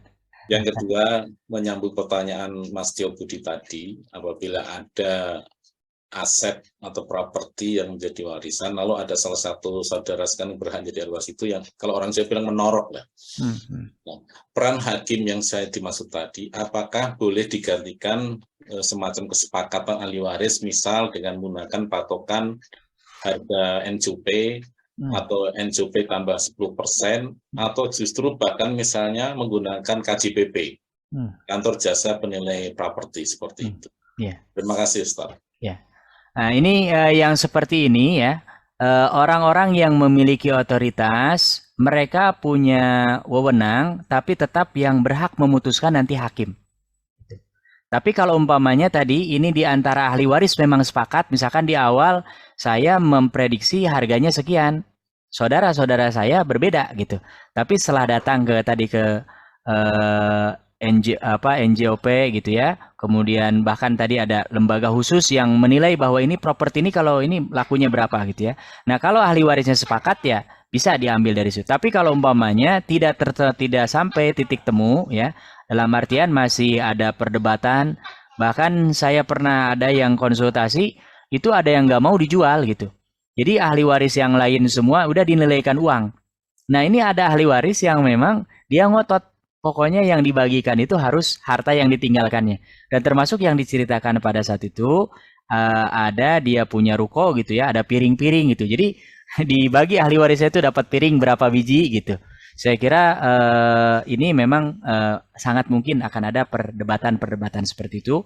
Makanya kalau terjadi, syukur-syukur bisa dengan musyawarah ya. Dan saya kira dengan adanya NJOP dan sebagainya, kalaupun ada selisih tidak mungkin jauh gitu ya. Tapi kalau memang nggak puas, tadi selesaikan di meja hijau. Hanya nanti terkait dengan teknisnya, wallahu ta'ala alam, ini kan problem juga. Pasti akan ada biaya. Yang kedua juga pulang pergi kita ke pengadilan juga itu membutuhkan tenaga, waktu, dan untuk masyarakat kota, saya kira ini akan menambah pekerjaan lain gitu ya. Makanya kalau bisa dimusyawarahkan antara ahli waris sampai muncul nanti berapa ini harganya, itu lebih baik ketimbang dibawa ke meja hijau gitu. Wallahu ta'ala. Itu mungkin yang bisa saya jawab. Terima kasih Ustaz. Afan barakallahu fikum. Nah. Ini masih ada waktu 9 menit. Monggo kalau masih ada. Yang mau ditanyakan? Itu Pak Bambang itu mau tanya tapi ragu-ragu Pak Bambang. Priyat. Monggo Pak Bambang. Insya Allah warisannya banyak ini insya Allah. Assalamualaikum warahmatullahi wabarakatuh Ustaz. Assalamualaikum warahmatullahi wabarakatuh. Nah, untuk waris ini memang saya juga ingin, biasanya ada kelas ya Ustaz ya, yang saya juga pengen ikut nih kalau ada kelas. Iya. Saya ingin tanya gini Ustaz, kalau misalnya ahli waris atau kita dapat waris, itu kalau nggak salah kita untuk zakatnya paling besar ya Ustaz ya. Itu perhitungannya seperti apa Ustaz? Itu aja Ustaz. Nanti kalau kita umpamanya dapat warisan dan dapat jatahnya banyak sampai memenuhi kriteria harus mengeluarkan zakat ya, maka nanti akan berlaku di situ nisab dengan haul. Artinya harta itu apakah sudah memenuhi kriteria harus mengeluarkan zakat? Yang paling sederhana ya di atas 85 gram emas gitu. Jadi kalau sudah setara dengan 85 gram emas itu sudah ada. Tapi tidak dikeluarkan begitu menerima. Ya, karena ini harus nunggu haul. Haul itu 1 tahun. Jadi kapan kita menerima punya harta itu? Ya, umpamanya saya punya hari ini 1 M. Gitu, ada rezeki nomplok gitu, tiba-tiba ada yang ngirim dan jelas orangnya bukan Spanyol, separuh nyolong gitu, atau hasil KKN nauzubillah gitu ya. Nah, maka nggak langsung dikeluarkan hari ini. Saya catat hari ini 29 Jumadil akhir gitu ya. Nah, tahun depannya kalau di tahun yang sama hartanya masih memenuhi nisab baru dikeluarkan. Berapa dikeluarkannya? 2,5%. Kalau tahun depannya umpamanya tahun ini sudah dikeluarkan, tahun depannya dikeluarkan, tahun depannya masih juga dikeluarkan. Dan ini mendorong supaya orang muslim itu hartanya jangan ngendep gitu. Karena dia kalau umpamanya punya harta segitu-gitu aja, hanya disimpan, itu kan tiap tahun dikeluarin zakatnya, keluarin zakatnya. Itu 10 tahun mungkin bisa jadi habis. Dan ini tadi, para ulama menyebutkan Islam mendorong supaya harta ini berputar dan semakin berkah. Gitu, dan mendorong supaya semakin banyak yang menerima manfaat. Makanya dalam Islam bisa ada akad mudorobah, kerjasama. Kita punya uang tapi nggak bisa jualan gitu. Kita nyari orang yang pintar jualan dan amanah, sama-sama dapat hasil. Dia dapat hasilnya nggak punya modal, kita punya modalnya. Nah itu di situ gitu ya. Jadi ini nanti akan dilihat di pada haul dan nisabnya gitu ya. Dan memang nanti kalau hartanya banyak ya pasti zakatnya juga banyak. Makanya kalau ingin hartanya banyak, doanya, ya Allah jadikan saya orang yang banyak zakatnya. Insya Allah itu hartanya banyak tuh. Karena kalau yang zakatnya banyak kan, kalau zakatnya 2 miliar ya berarti berapa? 2,5% dari 2,5%-nya aja 2 miliar. Berarti berapa itu hartanya? Insya Allah. Amin ya Rabbal Alamin. Terima kasih Ustaz. Jazakallahu khair. Wa iyyakum. Nah. Oke. Ada lagi? Masih ada sedikit waktu kalau mau dimanfaatkan. Ya, boleh nambah karena nanti kan ada masalah di teknis tuh. Boleh silakan Bapak sekalian. Ya. Ustaz, tambah lagi deh kalau gitu saya tambah. Boleh itu Bapak. Boleh, monggo. Sudah ada ketentuannya Ustaz ya untuk pembagian zakat seperti apa tadi dalam Islam. Tetapi apabila si ahli waris ya yang punya harta, misalnya orang tua kita, itu dia ingin supaya misalnya anaknya 2 atau 3, tapi karena si anak yang pertama atau anak yang paling bungsu adalah yang merawatnya, sementara 2 anak laki-laki, dia kakaknya adalah laki-laki, yang bungsu adalah wanita. Misalnya si orang tuanya ini karena anak perempuannya yang merawatnya sampai ya dari sakit-sakit, apakah dia bisa si pemilik harta atau orang tua kita itu membuat istilahnya surat wasiat bahwa nanti harta warisnya akan, sebagian harta waris yang ada akan dibagikan kepada anak yang merawatnya. Apakah itu boleh Ustaz? Nah, boleh. Wasiat boleh, maksimal sulus, 1/3. Oh, maksimal 1/3. Nah, 1/3. Jadi kalau umpamanya nanti ada yang wasiat, saya wasiatkan harta warisan saya nanti jatuh kepada anak A gitu semua, itu nggak boleh.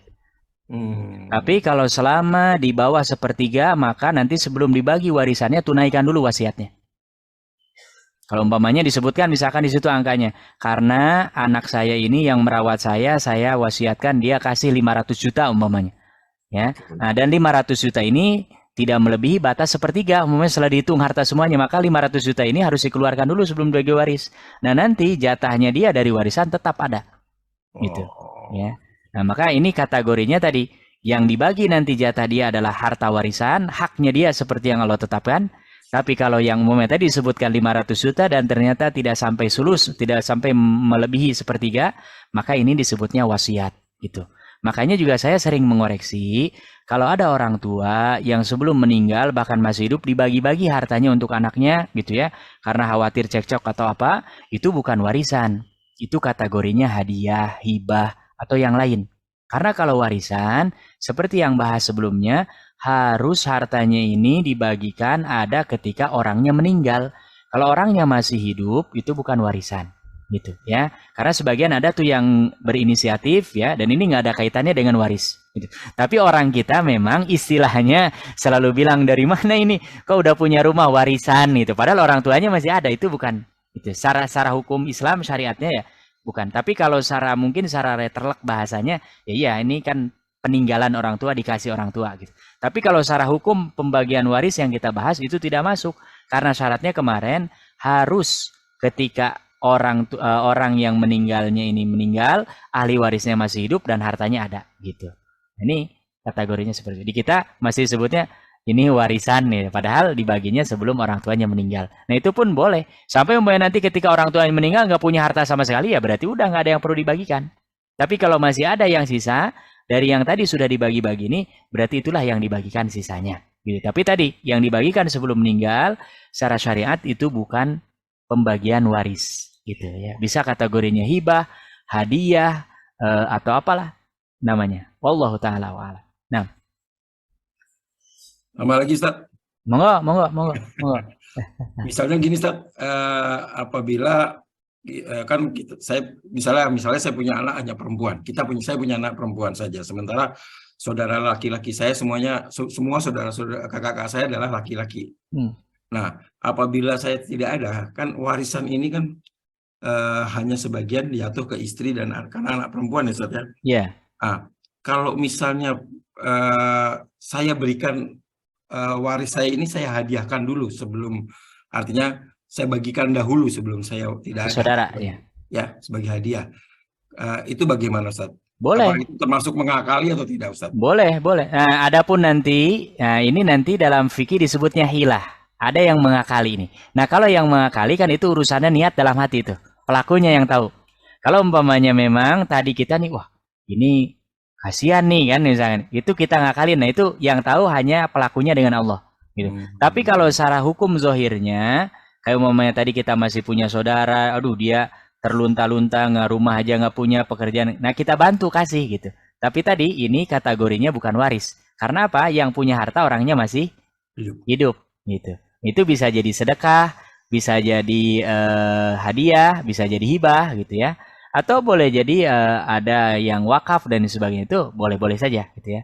Tapi tadi kalau umpamanya yang sifatnya wasiat tidak boleh melebihi sepertiga. Sulus itu udah paling maksimal. Ya, dan memang sepertiga saja kan kalau dari keseluruhan harta kan sudah banyak gitu. Kalau umpamanya boleh lebih dari seperti itu, kasihan nanti ahli warisnya jadi nggak dapat. Habis semua gitu. Nah, dan selalu saya ingatkan bahwa dalam warisan ini bukan hanya yang ditinggalkan, termasuk kalau punya hutang. Gitu. Karena kalau giliran nerima pada maju, giliran hutang pada mundur. Nah, ini nggak boleh. Gitu. Termasuk kalau orang yang meninggal ini punya hutang, maka ahli waris pun punya kewajiban untuk membayarkan hutang-hutangnya, gitu ya. Karena sebagian orang kita berpikirnya tadi karena yang disebutkan adalah pembagiannya, kadang-kadang lupa dengan piutangnya kepada orang lain. Wallahu taala. Nah. Jazakallahu Ustaz. Makasih. Wayakum. Jadi pengen nanya 21.30. Nah, masih ada tuh yang mau bertanya. Masih apa-apa. Ya. Satu lagi, tadi Ustaz mengenai wasiat itu kok saya pernah dengar katanya tidak bisa untuk ahli waris ya Ustaz ya. Untuk ahli waris. Iya. Untuk siapa aja boleh, yang penting dia tidak boleh sepertiga gitu. Dan memang idealnya ya ahli waris sudah tidak perlu dapat wasiat ya, karena dia tidak wasiat aja sudah diwasiatkan oleh Allah, dia pasti dapat gitu. Tapi kalau tadi misalkan memang dipandang perlu ya tadi umpamanya dia yang mengurus dan sebagainya, itu kan sangat manusiawi ya kan. Dan secara naluri pun pasti ada kecenderungan tuh orang seperti itu gitu. Termasuk kasih sayang kita kepada anak boleh jadi berbeda-beda walaupun nggak boleh dinampakkan gitu kan, tapi itu kan feedback daripada perlakuan orang-orang di sekitar kita gitu ya. Sepengetahuan saya memang tidak ada batasan, termasuk ahli waris pun boleh ya, walaupun secara idealnya memang ahli waris ya sudah nggak perlu diwasiatkan karena dia sudah pasti dapat wasiat dan itu wasiatnya langsung dari Allah Subhanahu wa taala karena memang ini terkait dengan hukum yang ditetapkan oleh Allah Subhanahu. Tapi kalaupun ada, selama tidak lebih dari sulus sepertiga, saya kira wallahu taala alam, mayoritas para ulama memegang ini dan membolehkan gitu. Nah, terima kasih. Nah, tambahan Ustaz satu. Ya, boleh, monggo. Kalau waris seru nih, kalau waris. Ya, kalau waris ini karena ini Ustaz, apabila nih orang tuanya adalah orang kaya, artinya dia mempunyai banyak tanah dan aset yang banyak. Sementara keluarga atau anak-anak saudara-saudaranya itu adalah orang-orang yang kaya, sehingga karena nggak mau repot, anak-anaknya tidak mengurus warisannya, jadi dibiarkan saja. Ini hukumnya seperti apa Ustaz? Nah, yang seperti ini tidak boleh. Ya, Yang pertama karena ini, dan yang kedua secara ini boleh jadi ini sulit untuk didapatkan karena manusia punya kecenderungan wa innahu lihubbil khairi lasyadid. Sesungguhnya manusia itu memiliki kecenderungan yang sangat kuat kepada harta gitu. Jadi orang walaupun kaya kalau dikasih pasti seneng dia. Kan? Makanya orang kalau udah kaya berhenti dulu. Justru malah dia akan semakin ingin memperkaya gitu. Secara umumnya seperti itu. Tapi kalaupun kejadian maka ini tidak boleh. Dan kalau ada hakim, ada orang yang memiliki otoritas ya, termasuk kalau di kita berarti kan petugas KUA tuh. Kemudian pengadilan agama ya. Kalau mereka mengetahui ini maka mereka harus turun tangan. Apa yang mereka lakukan? Menyampaikan kepada ahli warisnya bahwa dalam Islam ada ketentuan seperti ini, seperti ini. Gitu. Kalaupun enggak, mereka punya hak untuk memaksa. Nah ini bedanya. Bedanya Ustadz, bedanya kita sama kaum muslimin hanya watawasau bil haq, nasihat ya. Tapi kalau hakim, mereka punya otoritas bahkan sampai memaksa gitu. Jadi dia paksa bagikan ini. Ya, ini jatah kamu, ini jatah bagian. Walaupun sebetulnya secara gambaran ya, dari mana umpamanya hakim ini bisa tahu kalau ini punya harta di sini, kan yang pasti tahu adalah ahli warisnya gitu ya. Makanya umumnya gambaran umumnya ahli waris yang datang kepada hakim meminta pendapat, meminta diputuskan hukuman. Tapi kalau sampai berarti hakim turun tangan, berarti ini ada problem, masalah yang sangat-sangat ini. Tapi secara umum memang harusnya tidak terjadi lah. Orang sekalipun dia nggak butuh hartanya, kalau sudah diterimakan dia bisa sedekahkan, bisa infakkan, bisa bantu orang gitu. Yang jelas harta yang ditinggalkan oleh orang yang meninggal ini sudah didistribusikan sesuai dengan hukum Allah. Adapun nanti kayak tadi umumnya ahli warisnya kaya semua ya, alhamdulillah, dan dia bisa membantu orang lain yang membutuhkan dari harta itu. Makanya saya bersyukur sekali banyak yang dulunya orang tuanya kaya ya, termasuk tanahnya hektaran gitu ya. Di beberapa tempat ada yang wakaf, Ustaz, saya wakaf di Kalimantan, di apa ini kebun sawit sekian puluh hektar, ratusan hektar gitu ya. Ini juga subhanallah ya, luar biasa gitu ya. Luar biasa. Tapi secara umum memang kalau lihat secara karakter manusia ya nggak ada lah yang dibagi nggak mau gitu ya. Tapi mungkin ini dia malas dalam waktu proses cepatnya aja mungkin. Tapi lama-kelamaan itu tadi malah khawatir semakin ditunda akan menjadi problem, masalah dan panjang gitu ya. Allah Ta'ala. Nah, kalau malas BMI menerima, Ustaz, menerima. Oh, Masya Allah. Nah, ini udah ada solusi nih. Ya. Kalau ada umpamanya yang memang seperti itu, insya Allah BMI siap menerima wakaf ya kan, termasuk limpah Pak Bambang Supriyatno. Masya Allah. Insya Allah berkah semua ini. Amin. Ya Rob, ya Rob. Ya, gimana Pak Ustadz? Masih mau ditambah? Kalau masih ada, monggo. Karena biasanya kalau keputus kan pikirannya beda. Kalau ada yang memang tidak mungkin ditunda ya, saya kira nggak apa-apa disampaikan. Karena biasanya kalau nggak dicatat atau nggak direkam, kita mau bertanya nih sekarang, itu nanti malah hilang. Apalagi ini penting, semuanya tidak bisa ditunda, nggak apa-apa, silakan. Nah, monggo. Boleh Ustaz, kalau diperkenankan satu Ustaz. Nah, monggo. Sopo. Sebenarnya ini sensitif Ustaz, sebenarnya nggak saya nggak malah sampein aja deh. Karena ini apa yang terjadi di sekitar kita Ustaz. Gini Ustaz, hukum waris ini kan sebenarnya agama Ustaz ya. Artinya bukan mutlak hukum negara. Nah, ini kejadian kan sering terjadi. Maaf sekali lagi, seorang laki-laki yang punya istri dari satu, sementara istrinya itu siri. Jadi dia terpenuhi segala syarat untuk pernikahan, cuma tidak dia daftar ke negara. Nah, ini gimana Ustaz? Status istri siri ini terhadap hukum waris? Secara hukum Islam dia selama terpenuhi ada walinya, ada saksi ya 2 minimal, kemudian ada mahar dan terjadi akad, maka dia secara hukum Islam dia adalah istri yang sah gitu.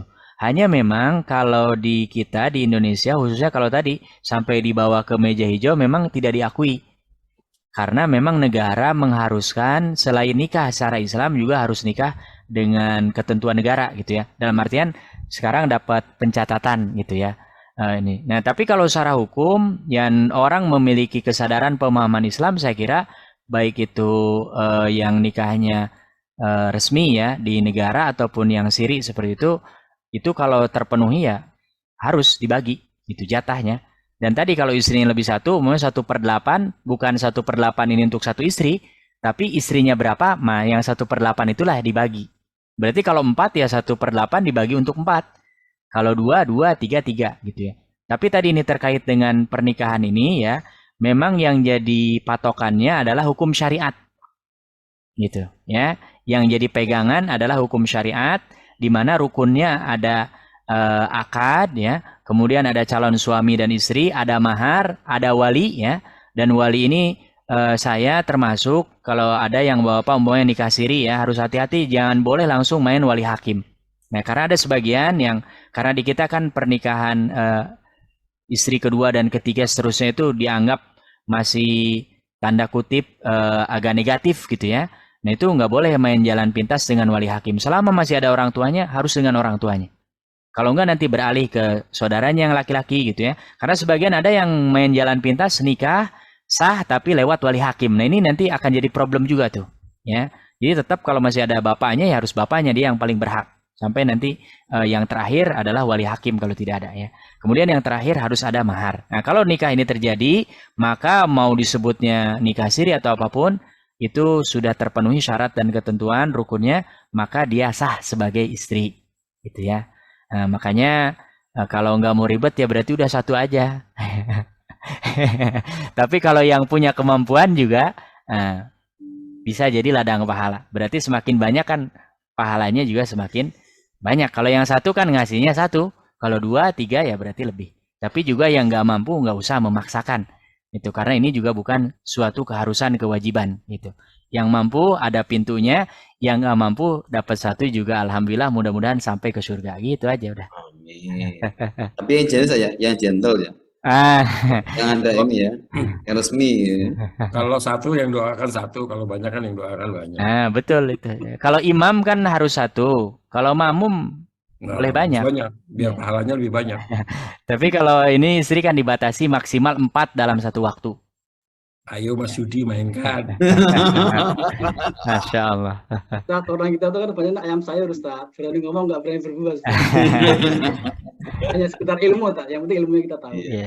Yang penting tadi kalau memang ada, ya tadi secara hukum ini istri sah gitu ya. Hanya di kita kan kalau nikah siri tadi masih ada dianggapnya negatif atau kayak tadi seolah-olah bahkan tidak nikah gitu ya. Tapi kalau secara hukum Islam selama terpenuhi maka termasuk di dalamnya bagian daripada ahli waris. Hanya memang untuk di lapangannya nanti ini repot nih karena harus berhadapan dengan istri gitu. Dan tidak semua orang legowo, dan kadang-kadang tadi walaupun sudah dikatakan bahwa ini hukum agama gitu, ketika keimanannya tidak sedang on, itu juga kadang-kadang dilabrak gitu ya. Nah, makanya perlu kita memahamkan, dan saya selalu menganjurkan yang punya istri lebih dari satu, sampai kapanpun pasti akan ketahuan gitu. Dan jangan sampai berlarut ya, apalagi sampai punya keturunan, anak-anak kita nggak tahu gitu. Khawatir nanti ketemu dewasa, mereka nggak tahu bahwa ini satu bapak sampai menikah, itu kan nggak boleh gitu ya. Nih jadi tetap harus ada penyampaian, termasuk menyampaikan. Dan biasanya yang berani mengambil keputusan ya insya Allah sudah siap dengan segala resikonya gitu. Itu tinggal hanya menunggu waktu aja. Siap badainya, siap badai. Lebih mudah meminta maaf katanya daripada meminta izin. Ini prakteknya memang sulit, berat ya. Kalau saya mazhabnya insya Allah minal muwahhidin ya. Cukup satu istri, insya Allah bisa jadi wali. Satu istri saya sudah bisa jadi wali. Apalagi yang 2, 3, 4. Iya. Kalau satu iswan. Iswan ya, bukan istri ya. Masya Allah. Barakallahu fikum. Nah. Sorry, mungkin dari Ahwat kalau ada mau bertanya, Mas Ferry. Udah malam, mohon maaf ini Mas. Ya, saya pikir rasanya ditampung saja dulu, dicatat, sehingga nanti boleh voice note, insya Allah nanti dikirimkan. Saya balas insya Allah pakai voice note ya. Dicatat saja, atau kalau enggak nanti ada jadwal lagi Pak Ustadz. Ujang menyampaikan dari tiga datang begitu ya. Jadi harapannya bisa menjadi berlomba-lomba untuk datang begitu. Ya. Mohon maaf sedikit kalau ada yang ikut kelas, ada Ustadz memang yang beliau menguasai sampai kayak tadi problem-problem yang detail-detail, ada namanya Ustadz Hendra Hudaya. Ya, nah, itu beliau detail sampai umpamanya Bapak ada kasus-kasus apa untuk praktek gitu ya. Itu beliau termasuk yang sudah menemukan solusi-solusi dan di praktek di lapangan. Karena yang umum ustadz-ustadz ini kan memahami teori-teorinya saja. Ketika ada di lapangan benturan-benturan itu kadang-kadang kita nggak dapat gambarannya gitu. Karena di kitab hanya gambar umum. Jadi nanti Bapak kalau yang ingin ada kelas khusus gitu ya, apalagi kita yang umpamanya punya warisannya banyak ini ya, boleh tuh saya menyarankan merekomendasikan bisa ikut kelasnya Ustadz Hendra Hudaya. Itu beliau insya Allah sangat mumpuni dan menguasai dan memang fokus kajian-kajian beliau tentang pembagian waris gitu. Ustadz Hendra Hudaya ya. Nah, Hendra Hudaya. Itu ada akademi warisnya Pak sekalian. Iya, betul. Dia juga ada bukunya. Beliau juga di antara dosen kami gitu ya. Di Atko gitu ya. Hendra Hudaya tinggal di Pondok ini lagi di sini saja di Berkeley ya. Lupa saya. Kayaknya sekitar masih ini kalau nggak di Villa Nusa Indah masih di dekat sini. Ya, beliau tim dari AKL, dari Ustadz Nasir yang membawai masalah ke Maris itu ya. Bukunya sudah ada diterbitkan. Dissertasi S2 beliau. Baik, sementara cukup Ustadz, bisa ditutup. Masya Allah, barakallah. Baik, kalau dari saya cukup sekian. Mudah-mudahan ilmu yang kita pelajari bermanfaat ya. Apapun yang Allah Subhanahu wa Ta'ala tinggalkan daripada harta warisan atau kita meninggalkan, mudah-mudahan ini semua karena niatnya karena Allah, jadi ladang ibadah, pahala, bisa menerangi kuburan kita dan mempermudah kita mendapatkan ridho ampunan Allah Subhanahu wa Ta'ala sampai kita semua insya Allah dikumpulkan di surganya Allah Subhanahu wa Ta'ala. Wallahu ta'ala ala wa alam, wallahu alam bisawab. Dikembalikan kepada MC. Falyatafadhal masykuran ma'jura. Wassalamualaikum warahmatullahi wabarakatuh. Waalaikumsalam warahmatullahi wabarakatuh. Terima kasih Pak Ustadz atas materi yang telah disampaikan. Mudah-mudahan kita semua bisa mengambil pelajaran dari apa yang sudah disampaikan oleh Ustadz dan kita bisa mengamalkan sehingga menjadi amal kita dan menjadi amal yang meringankan timbangan, memberatkan timbangan kita ke surga. Saya pikir itu yang bisa saya sampaikan. Terima kasih sekali lagi pada Pak Ustadz. Terima kasih pada rekan-rekan yang sudah sangat semangat mengikuti kajian malam ini. Kalaupun ada yang belum bisa ditanyakan, disampaikan, mohon bisa dicatat. Nanti di kesempatan ketemu Pak Ustadz lagi bisa disampaikan atau disampaikan juga lewat voice note. Insya Allah nanti akan dijawab oleh Pak Ustadz. Mohon maaf atas segala hal yang tidak berkenan. Mohon maaf atas segala kesalahan dalam pembawaan acara. Kita tutup kajian malam ini dengan hamdalah dan doa akhir majelis. Alhamdulillahirabbil alamin. Subhanakallahumma wa bihamdika asyhadu an la ilaha illa anta astaghfiruka wa atubu ilaik. Salam sehat. Salam semangat, salam berkah mulia. Salam berkah mulia Indonesia Jaya. Billahi taufiq wal hidayah. Assalamualaikum warahmatullahi wabarakatuh. Waalaikumsalam.